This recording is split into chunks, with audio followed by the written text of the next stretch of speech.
आज हम unit 5th का टॉपिक पढ़ेंगे movement in plants. Based on its stimulus the movement in the plant are grouped into three. तो प्लांट्स में स्टिमुलस किस टाइप का होता है, इसके आधार पर इन्हें थ्री टाइप्स में या थ्री ग्रुप में इसको डिवाइड किया गया है। जैसा कि फर्स्ट है hygroscopic movement, endogenous movement, exogenous movement. तो प्लांट्स में तीन तरह से मूवमेंट होता है। Hygroscopic movement is movement of a part of plant that is caused by the influence of the change of water level from its cells, so happen non homogeneous wrinkling। तो आपने कई बार देखा होगा कि प्लांट्स में यदि वाटर का level कम या ज्यादा हो रहा है तो उसके इन्फ्लुएंस से उसमें जो इफेक्ट देखने को मिलता है, तो वो क्या होता है, एक तरह का हाइग्रोस्कोपिक मूवमेंट होता है। तो डिपेंड करता है कि स्टिमुलस किस टाइप का है। जिस तरह का स्टिमुलस होगा उसके प्रति यदि प्लांट कोई रेस्पॉन्स शो कर रहा है तो वो उस तरह का मूवमेंट होता है। Example, the breaking of dried kalanchoe pinnata fruit. तो जैसे कि कोई ड्राइड फ्रूट्स है, यदि वो उसका ब्रेक डाउन हो रहा है, वो टूट रहा है। The opening of sporangium in ferns as the cause of wrinkling annular cells। तो हमने देखा है कई बार फर्न्स में जो स्पोरेंजियम होती है, तो स्पोरेंजियम में एक एनुलर सेल होती है। एक्चुअली तो एनुलर सेल जो होती है वहां से क्या होता है, उसमें रिंकलिंग होती है। तो उस जगह से वो स्पोरेंजियम ओपन हो जाती है और स्पोर जो होते हैं वो डिस्पर्स हो जाते हैं। तो ये दो इस तरह के एग्जाम्पल है जो वाटर स्टिमुलस के प्रति रेस्पॉन्स शो करते हैं। तो इस तरह का जो मूवमेंट जो वाटर स्टिमुलस के कारण होता है उसको हम हाइग्रोस्कोपिक मूवमेंट कहते हैं। तो ये दो बेस्ट एग्जाम्पल हैं हाइग्रोस्कोपिक मूवमेंट के। ये एक स्पोरेंजियम का डायग्राम दिया गया फर्न्स का। यहाँ पर एक्चुअली एनुलर सेल होती है, ये देख रहे हैं एनुलर सेल। तो ये एनुलर सेल के यहाँ से ही इसकी ओपनिंग होती है और ओपनिंग होने से क्या होता है, स्पोर्स जो होते हैं वो डिस्पर्स हो जाते हैं। स्पोर डिस्पर्जन, ये हाइग्रोस्कोपिक मूवमेंट है। The opening of sporangium of moss as the cause of the wrinkling peristome teeth. तो देखिए पेरिस्टोम टीथ, जो पेरिस्टोम टीथ है, तो कई बार यहाँ से भी ओपनिंग हो जाती है और यहाँ से भी स्पोर्स होते हैं वो डिस्पर्स हो जाते हैं। एंडोजिनस मूवमेंट, ऑटोनॉमिक मूवमेंट भी इसको हम कहते हैं। एंडोजिनस मूवमेंट को is movement that is not known yet its cause certainly, but predicted this motion is caused by stimulus that comes from the body of plant itself। यदि जो movement होता है, यदि हमें पता नहीं कि ये मूवमेंट किस कारण से हो रहा है प्लांट में, तो इस तरह का जो मूवमेंट जो प्लांट की खुद की सेल्स के द्वारा या उसकी बॉडी के द्वारा जो भी स्टिमुलस उसको मिलते हैं उसके प्रति रेस्पॉन्स के द्वारा जो मूवमेंट होता है, तो इस तरह के मूवमेंट को हम एंडोजेनस मूवमेंट कहते हैं। यानी प्लांट की खुद की बॉडी से इस तरह का स्टिमुलस उसको मिलता है। For example, the flowering movement of cytoplasm in cell. तो सेल के अंदर जो साइटोप्लाज्म का जो फ्लावरिंग मूवमेंट होता है वो इसका बेस्ट एग्जाम्पल है। The bending movement of leaf bed because of difference of growth velocity. तो अगर लीफ की बेंडिंग हो रही है तो ये भी इसका बेस्ट एग्जाम्पल है। एक्सोजीनस मूवमेंट इस plant movement that it is caused by external stimulus. यदि प्लांट में कोई मूवमेंट बाहर से एनवायरनमेंट से कोई स्टिमुलस मिल रहा है उसके द्वारा होता हो, तो इस तरह के मूवमेंट को हम एक्सोजीनस मूवमेंट कहते हैं। तो external stimulus such as light, gravity, water, touch and chemical substances. तो एक्सटर्नल जो स्टिमुलस है वो कई टाइप के हो सकते हैं, जैसे आपने देखा लाइट के प्रति प्लांट रेस्पॉन्स शो करते हैं, ग्रेविटी है, वाटर है, टच है, कुछ केमिकल सब्सटेंसेस हैं। The various kind of exogenous movement in plants. तो प्लांट्स में बहुत डिफरेंट डिफरेंट टाइप्स के आप एक्सोजिनस मूवमेंट देख सकते हैं, जैसा कि है tropism movement, nastic movement, टैक्सिक movement, तो ये डिफरेंट एक्सटर्नल मूवमेंट के एग्जाम्पल है। ट्रॉपिस movement is movement of part of plant to stimulus, that is movement direction in determined by the stimulus।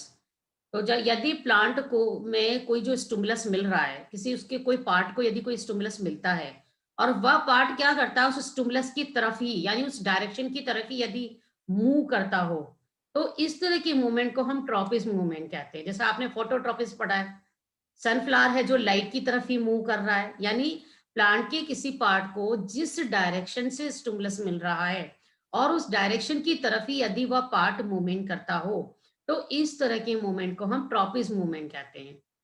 Kinds of ट्रॉपिस्म, ट्रॉपिस्म भी डिफरेंट टाइप के होते हैं। जैसे first phototropism, geotropism, chemotropism, thigmotropism and hydrotropism. तो जैसा नाम से ही मेंशन है, फोटो यानी लाइट, तो आप देखिए डिफरेंट डिफरेंट स्टिमुलस के प्रति प्लांट का response phototropism is tropic movement that caused by stimulus of light. यदि प्लांट को रेस्पॉन्स स्टिमुलस लाइट मिल रही है और लाइट के प्रति यदि वो रेस्पॉन्स शो कर रहा है, तो इस तरह के मूवमेंट को हम फोटोट्रॉपिज्म कहते हैं। जैसे एग्जांपल देखिए, the tip of plant that lies in room will bend to direction of incident light. तो यदि हम कोई प्लांट है, प्लांट को यदि किसी एक डायरेक्शन से लाइट मिल रही है और प्लांट का वह पार्ट उस डायरेक्शन की तरफ बेंड हो जाता है, मुड़ जाता है, तो ये इस तरह के मूवमेंट का एग्जाम्पल है। Geotropism is tropic movement that follows earth gravitational force. यदि प्लांट का कोई पार्ट ग्रेविटेशनल फोर्स की तरफ मूवमेंट करता है, तो इस तरह के मूवमेंट को हम जियोट्रॉपिक मूवमेंट कहते हैं। तो आपने रूट देखा होगा, रूट हमेशा सोइल में नीचे की तरफ ग्रो करती हैं, तो यानी वो सोइल में यानी ग्रेविटी के प्रति क्या कर रही है, वो पॉजिटिव रेस्पॉन्स शो कर रही है। तो जो ग्रेविटी की तरह मूवमेंट करेगा प्लांट का वह पार्ट, तो वो पॉजिटिव जियोट्रॉपिज्म हो गया। और जो उसके अगेंस्ट ग्रो करेगा, तो जैसे स्टेम है यानी एरियल पार्ट जो है जितने भी प्लांट्स के, वो क्या है, वो हमेशा ग्रेविटी के अगेंस्ट ग्रो करते हैं, बट लाइट की तरफ ग्रो कर रहे हैं वो। तो जो ग्रेविटी के अगेंस्ट ग्रो करते हैं, तो उन्हें हम फिर क्या कहते हैं, नेगेटिव जियोट्रॉपिज्म। तो देखिए, geotropism is geotropic movement that follow earth gravitational force. तो यदि इस मूवमेंट अर्थ के ग्रेविटेशनल फोर्स की तरफ होता है। Positive geotropism is geotropism movement that is direction is downward. तो पॉजिटिव जियोट्रॉपिज्म एक तरह से इस तरह का जियोट्रॉपिज्म मूवमेंट है जिसमें कि प्लांट का कोई भी पार्ट नीचे की डायरेक्शन में ग्रो करता है, यानी ग्रेविटी की तरफ ग्रो करता है, गुरुत्वाकर्षण की तरफ। Negative geotropism is geotropic movement that its direction upward. Negative geotropism इस तरह का जियोट्रॉपिक मूवमेंट है जिसमें कि प्लांट का कोई पार्ट जो है वो ऊपर की तरफ ग्रो करेगा, यानी वो हमेशा ग्रेविटी के जस्ट अगेंस्ट ग्रो करेगा। तो इस तरह का जो मूवमेंट होता है उसको नेगेटिव जियोट्रॉपिज्म मूवमेंट कहते हैं हम। जियोट्रॉपिज्म, ये फोटो है देखिए आप। Chemotropism is tropism movement that is caused by chemical substances stimulus। यदि किसी तरह का जो ट्रॉपिस मूवमेंट है, यदि वो किसी केमिकल सब्सटेंस के प्रति रेस्पॉन्स शो कर रहा है, तो प्लांट का कोई भी पार्ट यदि वो केमिकल सब्सटेंस उसको कोई स्टिमुलस मिलता है उसके प्रति रेस्पॉन्स शो कर रहा है, तो इस तरह के मूवमेंट को हम कीमोट्रॉपिज्म कहते हैं। Example, the movement of root to food fertilisers substances in soil. तो रूट का यदि आप देखें मूवमेंट, तो हमेशा एक फर्टिलाइजर की तरफ होगा या सोइल में जो भी सब्सटेंसेस प्रेजेंट है उसकी तरफ यदि उसका मूवमेंट होता है। Thigmotropism is a tropism movement that is caused by stimulus of touch to harder thing। तो यदि किसी भी चीज को टच करने से यदि वो मूवमेंट करता है प्लांट का कोई भी पार्ट, तो इस तरह के मूवमेंट को हम थिग्मोट्रॉपिज्म कहते हैं। तो example, tendril, tendril of plant movement. तो प्लांट का जो टेंड्रिल वाला पार्ट होता है, जैसा आपने देखा होगा जितने भी क्रीपर्स प्लांट होते हैं तो उनमें ट्रेंड्रिल्स पाए जाते हैं। तो ट्रेंड्रिल का जो मूवमेंट होता है जनरली वो थिग्मोट्रॉपिज्म का एग्जाम्पल है। Hydrotropism is the movement of plant root that is influenced by reservation of soil water. तो देखिए अगर प्लांट की जो सॉइल है वो सॉइल वाटर के प्रति मूवमेंट करती है, उसको जिस डायरेक्शन से ज्यादा वाटर मिलता है वो उस डायरेक्शन में ही वो क्या करती है, ग्रो करती है। तो इस तरह का जो मूवमेंट होता है उसको हम हाइड्रोट्रोपिज्म कहते हैं। Nastic movement is plant movement to stimulus that its direction is not determined by stimulus but by plant itself। तो इस तरह के मूवमेंट में क्या होता है, प्लांट को यदि कोई स्टिमुलस मिलता है तो बट इसमें क्या उसको डायरेक्शन को हम डिटरमाइन नहीं कर सकते उसमें कि वो किस डायरेक्शन में मूवमेंट कर रहा है। तो इसमें प्लांट खुद उस स्टिमुलस के प्रति रेस्पॉन्स शो करता है बट डायरेक्शन हम उसमें निर्धारित नहीं कर सकते। Kind of nastic movement, photonasty, nyctinasty, thigmonasty, thermonasty and complex nasty. तो बस डिफरेंस यहाँ पे यही है, स्टिमुलस सारे वही हैं बट डिफरेंस क्या आ रहा है कि यहाँ पे हम डायरेक्शन नहीं बता सकते उसकी। तो प्लांट डायरेक्शन डिटरमाइन नहीं करता है। फोटोनेस्टी is nasty movement that it's caused by stimulus of light. तो यदि लाइट स्टिमुलस के प्रति प्लांट रेस्पॉन्स शो कर रहा है, कोई मूवमेंट उसमें हो रहा है, तो इस तरह के मूवमेंट को हम फोटोनेस्टी कहते हैं। एग्जाम्पल है the opening of mirabilis जलापा flower at certain time. तो एक सर्टेन टाइम पर ही मिराबिलिस जलापा का जो फ्लावर है वो ओपन होता है। तो ये एक इसका एग्जाम्पल है। Nyctinasty is nasty movement that it's caused by dark condition. तो यदि डार्क कंडीशन मिलता है किसी प्लांट पार्ट को और तो वो मूवमेंट शो करता है तो इसे हम निक्टीनेस्टी कहते हैं।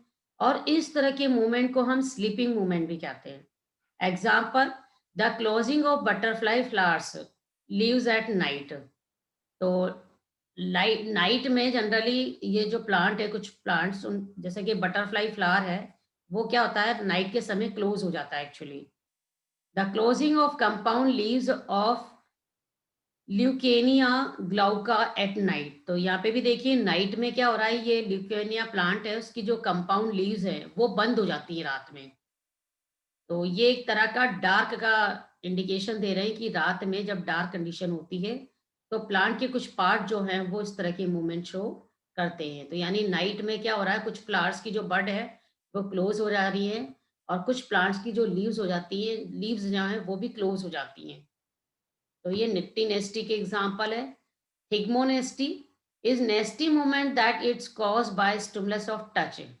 यदि किसी टच के प्रति कोई प्लांट का पार्ट रेस्पॉन्स शो कर रहा है, यानी स्टिमुलस क्या मिल रहा है उसको, टच। तो एग्जांपल है the closing of leaves of mimosa pudica when touched. तो आपने छुई मुई देखा होगा, जब छुई मुई की लीफ को आप जैसे ही टच करते हैं तो वो क्या हो जाती है, क्लोज हो जाती है, श्रिंक हो जाती है। तो ये बेस्ट एग्जांपल है थिग्मोनेस्टी का। थर्मोनेस्टी is nasty movement that is caused by temperature stimulus. तो यदि टेम्परेचर के प्रति कोई प्लांट का पार्ट रेस्पॉन्स शो कर रहा है तो इस तरह के मूवमेंट को हम थर्मोनेस्टी कहते हैं। Example tulip flower will bloom if suddenly get temperature increasement. यदि टेम्परेचर बढ़ता है तो आप देखेंगे सडनली क्या होता है उसमें, ट्यूलिप का जो फ्लावर है वो ओपन हो जाता है, खिल जाता है वो। तो ये कहलाता है थर्मोनेस्टी।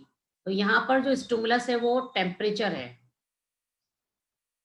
Complex नेस्टी is nasty movement that is caused by several factors all together. तो कई बार कुछ इस तरह के मूवमेंट भी होते हैं जिसमें कई सारे फैक्टर एक साथ मिलके काम करते हैं। तो example the opening and closing of stomata is influenced by the light, chemical substances in water. तो हमने देखा है कि जो स्टोमेटा की जो क्लोजिंग जो ओपनिंग है वो कई सारे फैक्टर पे डिपेंड करती है। जैसे कि हमने देखा लाइट है, कुछ केमिकल सब्सटेंसेस है, वाटर है। तो यहाँ पर एक से ज्यादा यहाँ पर स्टिमुलस जो है इसकी ओपनिंग और क्लोजिंग को इफेक्ट करते हैं। ये ओपनिंग और closing of stomata. टैक्सिक movement is transfer movement of all part of plant to stimulus that the direction is determined by the stimulus। तो इस तरह में क्या होगा कि जो मूवमेंट है इसमें जो स्टिमुलस है वो प्लांट के सभी पार्ट में क्या है वो मूव करता है। तो इससे क्या होता है कि इसमें आप आसानी से इसकी डायरेक्शन को आप निर्धारित कर सकते हैं। काइंड्स ऑफ टैक्सिक मूवमेंट देखिए, फोटोटैक्सिक, कीमोटैक्सिस। तो यहाँ पे डायरेक्शन हमें पता चल जाती है। फोटोटैक्सिस में इस taxis movement that is caused by stimulus of light. यदि लाइट स्टिमुलस है और उसके द्वारा यदि प्लांट में मूवमेंट हो रहा है तो उसको हम टैक्सिक मूवमेंट कहते हैं। आपको जनरली इनमें एग्जांपल याद करने हैं। The movement of chlorophyll to surface near surface the leaf to get the light. तो देखिए, क्लोरोफिल का जो मूवमेंट होता है जनरली लीफ में आप देखेंगे सरफेस पे ज्यादा रहता है। तो सरफेस के पास में ज्यादा होगा, और कहाँ पे, जहाँ पे उसको लाइट ज्यादा मिलती है। तो जहाँ लाइट ज्यादा मिलेगी वहां पर उस सरफेस पर जो क्लोरोफिल है उसका मूवमेंट ज्यादा देखने को मिलता है, यानी क्लोरोफिल उस जगह पर ज्यादा होता है। Chemotaxis is the टैक्सिक movement that is caused by chemical substances. तो यदि कोई केमिकल सब्सटेंसेस यहाँ पर स्टिमुलस है, उसके द्वारा यदि प्लांट में कोई मूवमेंट होता है। Example, movement of spermatozoids of moss and ferns to ovum that is found in archegonium attracted to the sugar और protein that is produced by archegonium. आपने कई बार देखा है, जैसे ब्रायोफाइटा में हमने देखा आर्किगोनिया होती है। आर्किगोनिया की cover cell, neck canal cell, venter canal cell, ये सारी सेल जब डिसइंटीग्रेट हो जाती हैं तो वहां से कुछ केमिकल सब्सटेंस जो है सिक्रीट होते हैं। और वो केमिकल सब्सटेंसेस जो होते हैं उनमें शुगर और प्रोटीन का अमाउंट बहुत ज्यादा होता है। ये केमिकल सब्सटेंस जो होते हैं उस प्लांट में, यानी ब्रायोफाइट्स में, मॉस में, वो क्या करते हैं, वहां पर स्पर्म को अपनी तरफ अट्रैक्ट करते हैं। तो वो स्पर्म जो है मोसेस में जनरली, तो आर्किगोनिया की क्या है, नेक की तरफ अट्रैक्ट होते हैं। तो आपने देखा है कि जो फर्टिलाइजेशन होता है ब्रायोफाइटा में, तो वो एक केमिकल सब्सटेंस की वजह से ही होता है। तो वहां पर स्टिमुलस क्या है, एक केमिकल सब्सटेंसेस है। तो ये बेस्ट एग्जांपल है मॉस में, ड्यूरिंग फर्टिलाइजेशन आप देख सकते हैं